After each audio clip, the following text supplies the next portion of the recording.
Hey, this is Ryan with Tenuto, and I am here with Mr. Ed O'Connor. Ed, thanks for being here today.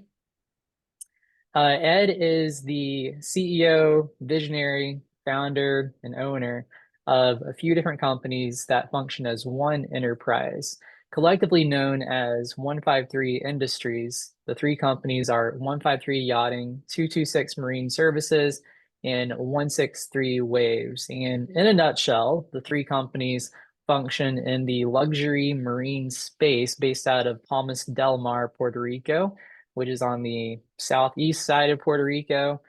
They serve a niche market of people from all over the world who have very expensive boats, very valuable boats, and high needs and high expectations to help these people get their boats offshore on the water and visiting exotic, awesome places around the world. But we make sure that those boats are well taken care of and rented out at times to different people in a very effective way. And I think that encapsulates what the companies do in a nutshell. But Ed, I wonder if you could maybe, if I missed anything on the description of the companies, I'd love for you to fill in any gaps and also maybe talk a little bit about why you started the companies, and then we can maybe transition into what were some of the challenges that the companies were facing about a year ago when we started working together. So I'll hand it over to you and I'll just ask questions as they come up. Yeah, so in the space, a lot of people, when they buy a luxury yacht, um, they want to get it into the charter market. And so I kind of stand in that space where I can help them select the yacht and prepare it for the charter market and then get it into the charter market. That requires a lot of maintenance, crewing the boat, where are you going to locate it, where do they personally want to use it, and then where's the best opportunities for that boat in the charter market. So that's sort of what's behind the three companies operating together to maintain, crew, and prepare the boat, buy the boat, and prepare the boat for the charter market. When you first came on board, Ryan, we about had a maximum amount of effort, and we felt that if we didn't get some more people on board, we would see diminishing returns because we were kind of out of physical amount of time for the people that we had for the job to be done. And so we wanted to capture, where our vision was. We wanted to capture what the future wanted to be like with the crew that we had, and then how were we going to grow that, and also how are we going to become more efficient at what we're doing, operating out of Puerto Rico, operating throughout the Caribbean islands. uh, the governments and the countries and communication is not very efficient. So there's a lot of things we needed to put in place for communication, redundancy, from financial issues with banking to using different programs uh, for communication between the crew and back at our headquarters in Palmas del Mar, to allow for operations that had a flow of information, money that allowed it to happen. And so, with that, we needed policies and procedures. We needed to start documenting the information, making sure it's accurate, having proper accounting. We needed to get better hiring practices because of the cost to hire someone and get them in. If they're not the right person, you're flying them into and out of foreign countries. There's a lot of expenses that go in. It's not like, hey, you're not working on to the next. That mistake could cost you $5,000 in airline tickets, expenses, and stuff in a very short period of time. So we needed to get it right, and we needed to look at each element. And since we were pretty much working hard to get what we needed to get done, we needed someone else to come in whose sole purpose was to sort of assess the team, see where the strengths and weaknesses were, and then continue with the vision with new policies, procedures, and put a focus of effort where it needed to go so that our efficiency could go up and our productivity could go up as well. Awesome. Thanks for sharing that.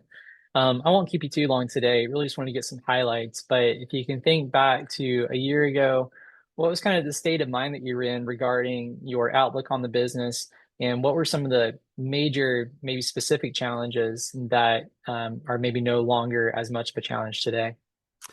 Yeah, I would say that I remember saying to you that I think my good luck and charm got me this far, and it had pretty much run out, and that moving forward, we needed a team that was based in competency and performance, and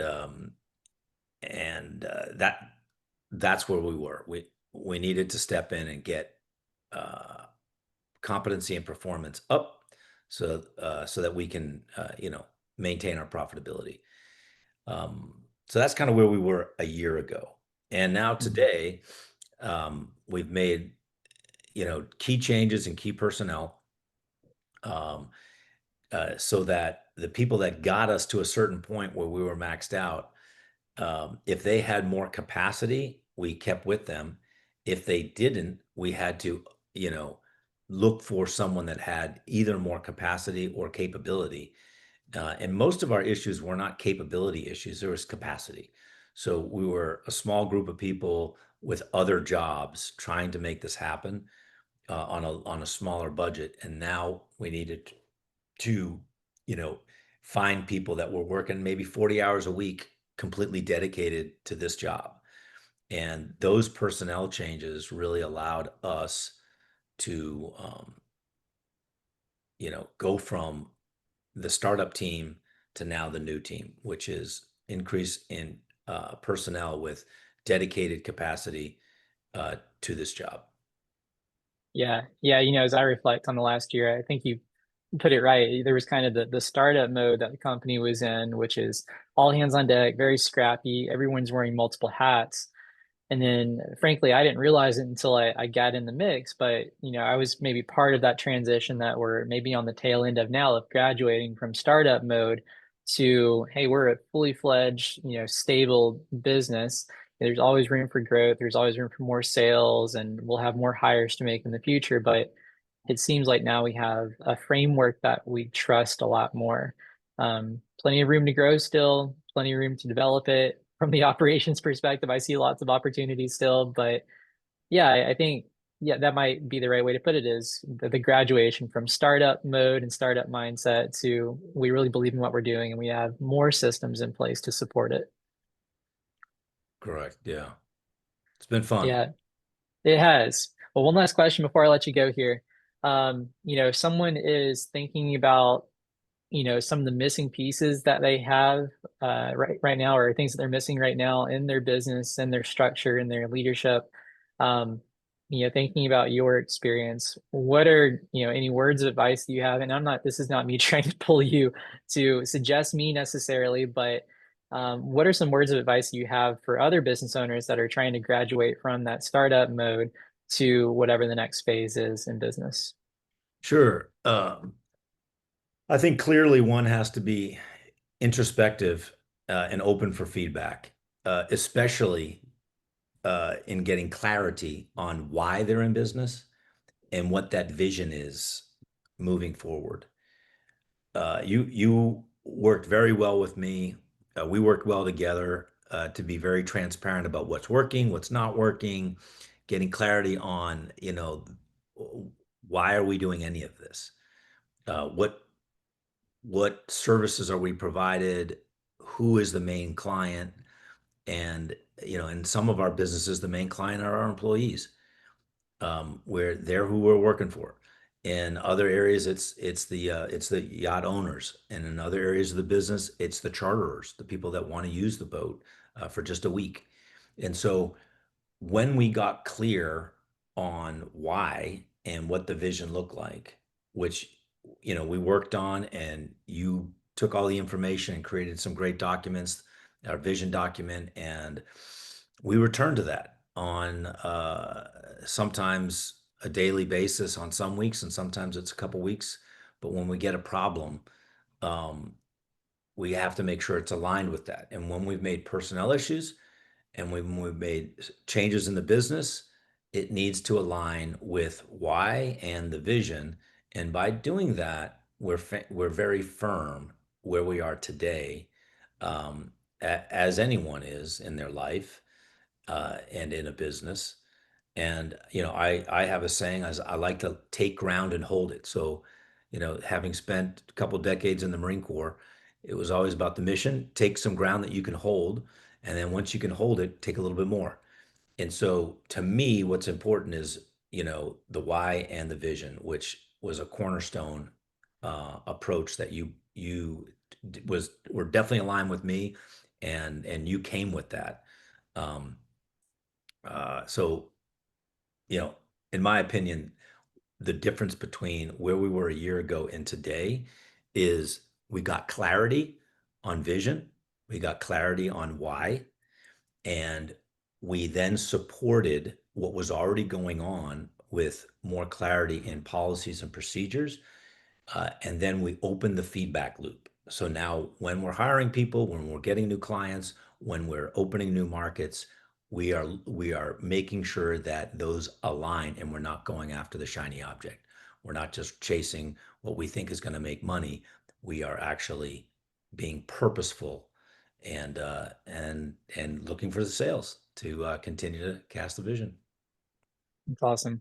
Well, I really appreciate your time today, Ed. Thank you so much. It's a joy working with you. I know if anyone wants to learn more about the companies, they can visit 153yachting.com or 226marine.com, which is the uh, kind of maintenance and management side of physical management side of the kind of work that we do. So, also, if somebody wants to reach out to you personally to learn more about yachting, especially in the Caribbean, charters, getting their boats fixed or managed, what's the best way for them to do that? Yeah, just usually by telephone or WhatsApp. I do a lot of WhatsApp since people are all over the Caribbean and different countries, and a lot of them don't have the same telephone connection. So using Yeah, internet phones cool. are the way to go. Yeah, awesome. Well, I know the phone numbers that people need to use are at 153yachting.com, 226marine.com, and you can also reach out to us at Tenuto through our contact page, and I can connect you with Ed. So, Ed, thank you so much, and appreciate your time. We'll catch you later. Thanks, Ryan. All right, appreciate it.